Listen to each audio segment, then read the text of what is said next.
Olá, boa tarde. A Fundação Fé e Cooperação está a assinalar 25 anos de existência e na próxima semana os colaboradores desta organização não governamental para o desenvolvimento vão ser recebidos em audiência pelo Papa Francisco. Connosco está Susana Réfega, diretora executiva da Fundação Fé e Cooperação. Vamos conversar dentro de instantes, logo após, os temas da atualidade religiosa que hoje destacamos. Um irmão entre os irmãos. A expressão é dos bispos portugueses que dizem ter encontrado um Papa descontraído e atento à Igreja em Portugal. O último encontro em visita ad limina tinha acontecido em 2007 no pontificado de Bento XVI.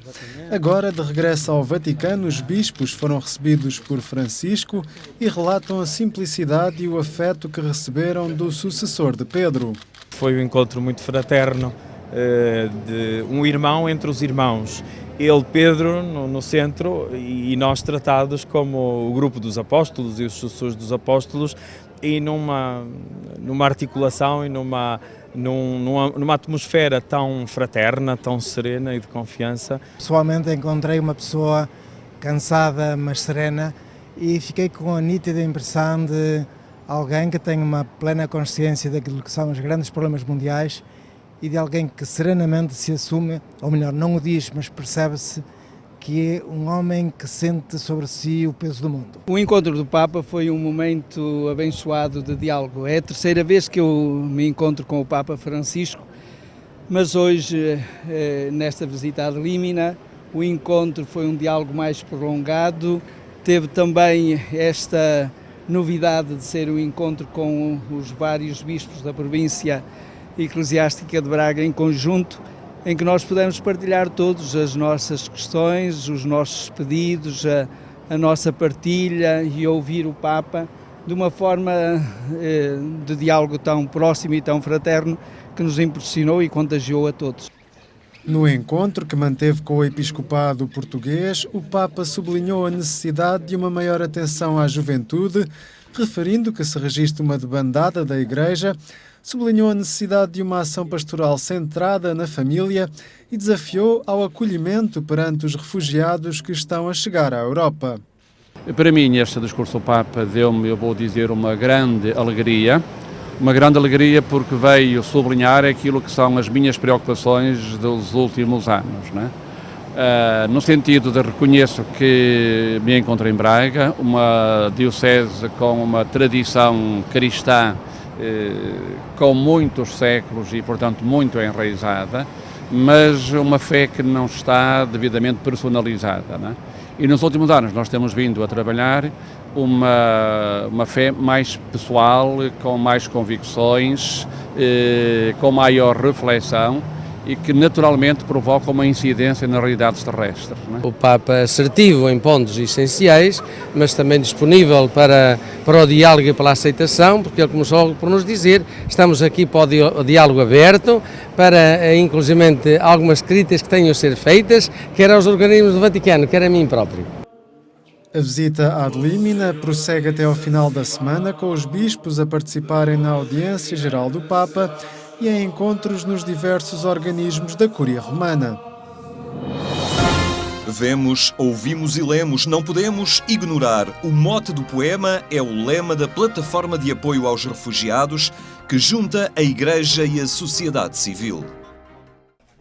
30 organizações da sociedade civil portuguesa lançaram a PAR, Plataforma de Apoio aos Refugiados, que visa minimizar o impacto da grave crise humana que se vive a nível mundial. Propor que uma instituição anfitriã acolha uma família de refugiados, que lhe garanta não só o alojamento e a alimentação, mas também o que diz respeito ao acesso à educação, à saúde, ao trabalho e à aprendizagem de português. A plataforma conta com diversas organizações da sociedade civil e entidades ligadas à Igreja Católica, que já manifestou o apoio a esta iniciativa. A Conferência Episcopal, ao manifestar o seu apoio, também conta que a Comissão Episcopal da Pastoral Social e Mobilidade Humana, que é exatamente aquela que mais corresponde a esta situação, seja a interlocutora natural em termos de organização e em termos de articulação. E entre as organizações que integram esta plataforma está a ajuda à Igreja que sofre.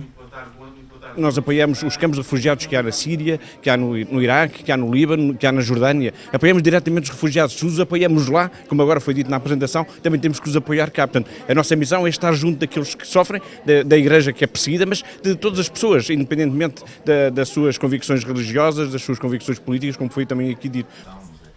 Também as instituições particulares de solidariedade social aderem a este esforço numa ação concertada pela CNIS. A CNIS necessariamente tinha que estar, as IPS têm insistido comigo, de facto, para que a CNIS faça algo e a CNIS envolve. A CNIS também criou, para apoiar estas IPS que vão integrar via CNIS a plataforma, a CNIS criou um serviço de apoio de formação, de monitorização, de envolvimento, de ajuda permanente às instituições. Entretanto, a Cáritas Portuguesa já anunciou apoios concretos a esta iniciativa. A parte que fica sobre a gestão da Cáritas Portuguesa relativamente à Operação 10 milhões de estrelas, um gesto pela paz, que fazemos sempre pela ocasião do Advento e do Natal, será já para esta causa. A própria Cáritas, obtida a autorização da Conferência Episcopal, irá canalizar dinheiros que possui para emergências, também para esta mesma causa. Do Estado, estas organizações esperam celeridade no acompanhamento dos processos e na concessão do estatuto de refugiado. Quem sai fugido, quem sai sem nada, sem bagagem, às vezes sem documentos, tem condições para pedir este estatuto de refugiado. O que nós percebemos que em Portugal poderá, e na Europa, por esta emergência, nem todos se calhar vão ter este estatuto de refugiado, mas escutando a história das pessoas percebemos se é ou não um caso de emergência humanitária. E, portanto, estamos atentos a estes casos e nesse lado temos que contar com a ajuda do governo português para conceder esse estatuto. À sociedade, o apelo é para que não tenha medo nem fique indiferente. É um desafio de solidariedade a que os portugueses já responderam de forma positiva noutras ocasiões. A apresentação à imprensa contou com a presença de Sabina Karamemedovic, que chegou a Portugal vinda do leste da Europa com o estatuto de refugiada em 1997 e que o país protegeu. Ela própria recordou que, na altura, foi essencial o acolhimento que recebeu de uma família. A comunidade que nos acolheu em Soure foi muito acolhedora, no fundo, foi muito acolhedora. Os meus pais conseguiram encontrar, ou as pessoas ajudaram os meus pais a encontrar trabalho, ajudaram-nos a frequentar, começámos a frequentar a escola e a partir daí as coisas desenvolvem-se de uma forma natural, não é? As pessoas trabalham, estudam. E pronto, apenas num outro país.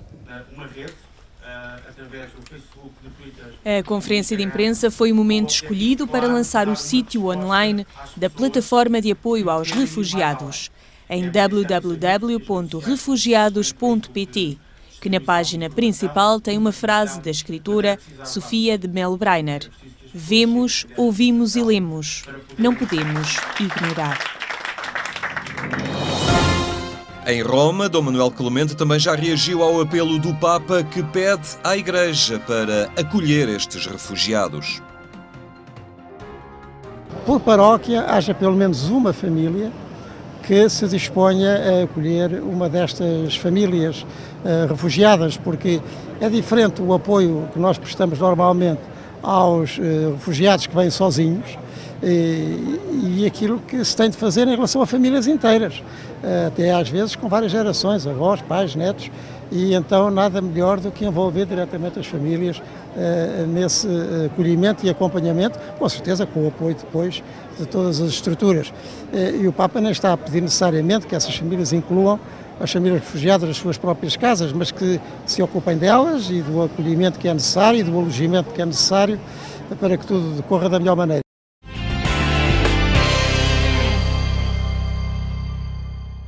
Estes são temas que pode acompanhar em agência.eclésia.pt. Com uma presença de 25 anos em países lusófonos, a Fundação Fé e Cooperação aposta na promoção do desenvolvimento humano integral através da cooperação e solidariedade entre pessoas, comunidades e igrejas, inspirados pelo Evangelho e pela doutrina social da Igreja Católica. Susana Réfega, obrigado por estar entre nós.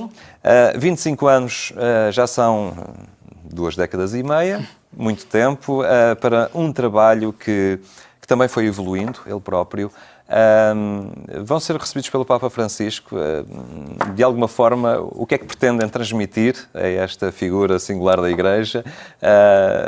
O que é que lhe vão passar nesta audiência em que vão ser recebidos? Para já dizer, claro, como é natural, é uma grande alegria para nós. Quando pensámos os 25 anos, ainda o ano passado, sonhámos, sim, seria tão bom poder estar perto do Papa Francisco e parecia-nos tão longe, mas depois, de facto, este Papa está próximo e aberto e por isso é com muita alegria que iremos estar com o Papa Francisco. Vamos, sobretudo, antes de mais, pedir a sua bênção para a nossa organização, para o nosso trabalho, mas também colocar-nos, como sempre, desde o início, não é, à disposição e ao serviço da Igreja e dos desafios das comunidades hoje em dia.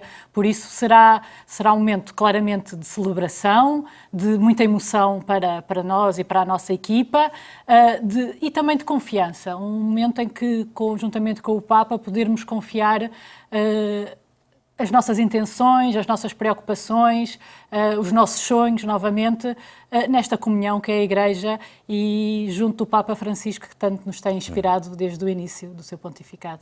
Até porque a Fundação Fé e Cooperação não se limita aos projetos de promoção humana e desenvolvimento nestes países lusófonos, nomeadamente na Guiné-Bissau, mas constitui também, é pivô, digamos, de uma plataforma de onde parte, e aqui agrega também o voluntariado missionário, não é? E dos vários projetos de voluntariado missionário presentes em diversas congregações religiosas e a Fundação Fé e Cooperação também, ao fim e ao cabo, trabalha com todas estas associações. Sim, desde o início, que esse foi sempre um trabalho que fizemos dentro da Igreja e da Igreja em Portugal, de trabalhar com organizações que enviam voluntários para uma experiência missionária. E ao longo destes últimos 15, 20 anos temos visto como isso é importante e marcante, não só para as pessoas individualmente, essa experiência de missão, essa experiência de encontro com o outro numa cultura diferente, mas para a Igreja em Portugal, porque essas pessoas assumem um compromisso na sua comunidade local no regresso, são pessoas que estão comprometidas com a sua comunidade, com a sua paróquia e que vêm reafirmadas na sua fé e na sua forma de estar. Nós, enquanto Fundação Fé e Cooperação, acreditamos que, de facto, que o nosso trabalho tem tudo a ver com o Evangelho, está ancorado na doutrina social da Igreja e, por isso, muito do nosso trabalho é encontrar esta coerência entre aquilo que a fé nos move a fazer e também o que diz a doutrina social da Igreja em particular. E esse é o trabalho que fazemos também cá em Portugal, para além de, como referiu, o trabalho que fazemos com as comunidades na Guiné, em Angola e em Moçambique. E podemos dizer que nestes 25 anos também mudaram um bocadinho do próprio rosto da missão e do trabalho dos missionários, porque, entretanto, não é que ele seja disputado, mas é potenciado com a vinda destes jovens, não é? Que partilham experiências missionárias, que os auxiliam.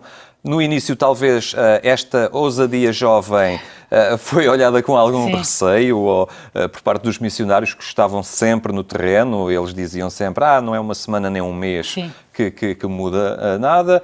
Mas a verdade é que hoje os jovens partem por 1 ano, por 2 anos, fazem experiências perfeitamente integradas naquelas culturas locais. E muitas vezes começa-se, lá está, por 1 mês, para depois ganhar vontade e confiança para um compromisso de mais longa duração. Na nossa equipa temos muitas pessoas que começaram com a experiência do voluntariado missionário, enquanto universitários, e que depois, mais tarde, foram por mais tempo.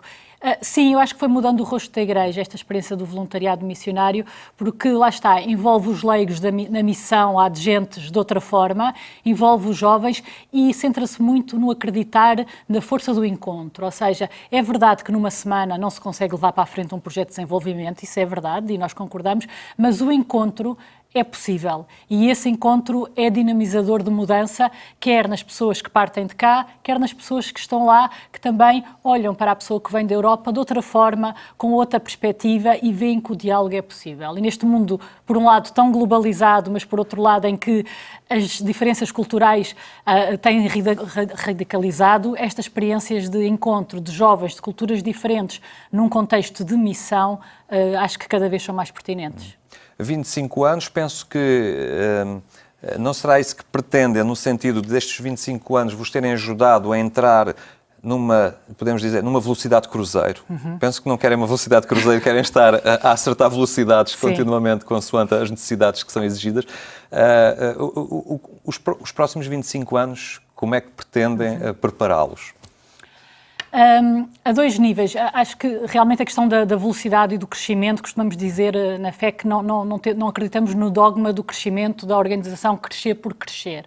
Para nós o importante é estarmos alinhados com a nossa missão, que é promover o desenvolvimento humano integral, e por isso, enquanto formos fiéis à nossa missão, grandes ou pequenos, achamos que estamos a fazer bem o nosso trabalho. Como é que estamos a preparar o futuro?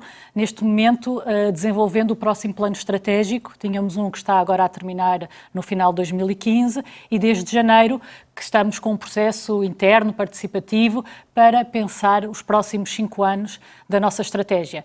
É verdade que o mundo evolui muito depressa, mas acreditamos que é importante planificar, definir o que é que queremos, que mudança queremos gerar, porque de facto as sociedades vão evoluindo e o que fazíamos há 25 anos, algumas coisas mantêm a sua pertinência à atualidade, mas outras carecem de mudança.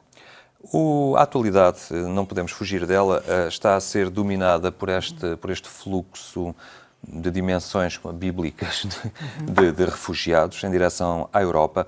De alguma forma, é um apelo ao mundo civilizado, desenvolvido, ao mundo mais rico, no sentido de levar por diante políticas mais sérias e estruturadas de desenvolvimento a montante do problema. Onde vocês estão a trabalhar, mas se calhar é necessário olhar este vosso trabalho de uma forma ainda maior, mais apoiada, mais estruturada? Sim, nós acreditamos que sim. De facto, a primeira nota é voltarmos à questão da dignidade humana. Nós escolhemos para a frase dos 25 anos pela dignidade humana. E este fluxo de pessoas para a Europa mostra novamente que a questão da dignidade humana nunca está 100% resolvida. Temos de estar sempre a trazer este valor que a dignidade de cada pessoa vale mais que qualquer outra coisa.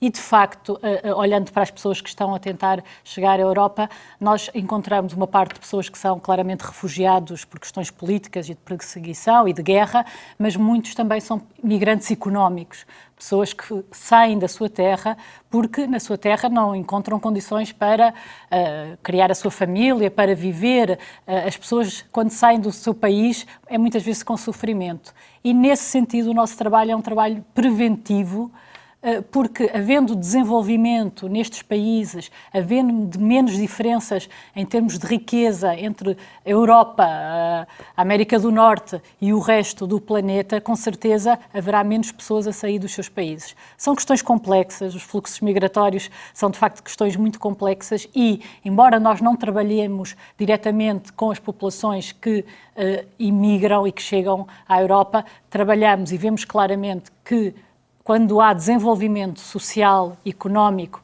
nos países, as pessoas querem ficar no seu país e querem criar a sua família, ter o seu trabalho no país onde nasceram. E, nesse sentido, se a Europa apostar mais na cooperação para o desenvolvimento, na ajuda ao desenvolvimento, sem esperar por situações extremas, a Europa muitas vezes tem apenas sido reativa e pouco proativa, em vez de esperar por situações de limite, continuar a investir mais na cooperação para o desenvolvimento de uma forma em que ela seja sustentável e não seja apenas ajuda de urgência para resolver situações pontuais. Importa sublinhar um trabalho sempre a montante do problema. Exatamente. E um trabalho também que leva tempo.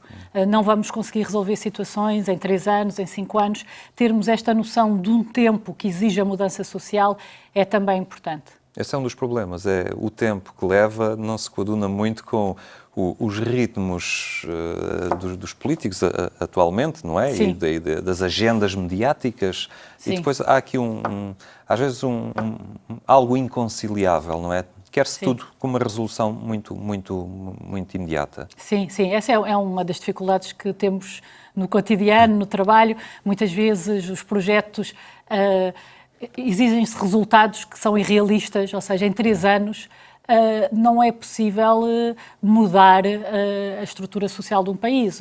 Uma reforma efetiva, por exemplo, no âmbito da educação, leva décadas e para que tenhamos os frutos de uma aposta da educação, temos que esperar que toda uma geração consiga beber dessa educação para depois termos uma sociedade mais consciente, mais capaz. Esse é, de facto, uma dificuldade. Mas nós, na FEC, acreditamos muito que é muito importante fazer este trabalho de fundo. Enquanto tivermos só, passa a expressão, a ser bombeiros, a apagar incêndios, não estamos a resolver as questões estruturais. E por isso, para a FEC, a educação é tão importante. A educação é essencial para que estes países possam desenvolver a sua economia e possam criar condições para que as pessoas possam ter um futuro. Porque estas pessoas que estão a fugir são pessoas que, de certa forma, não conseguiram ver um futuro para as suas vidas no local onde estavam. Muito bem, Susana, muito obrigado pela sua presença hoje aqui no programa Eclésia e parabéns à Fundação Fé e Cooperação pelos seus 25 anos e uma boa viagem também para Roma. Muito obrigada. A Fundação Fé e Cooperação, uma ação solidária, uma força de promoção social com 25 anos, que lê os desafios do presente para projetar a sua ação no futuro. Estamos a terminar, recordo ainda que mais logo, pelas 22h45, pode acompanhar a edição rádio do programa Eclésia na Antena 1. Tenha então uma muito boa tarde e até amanhã, se Deus quiser.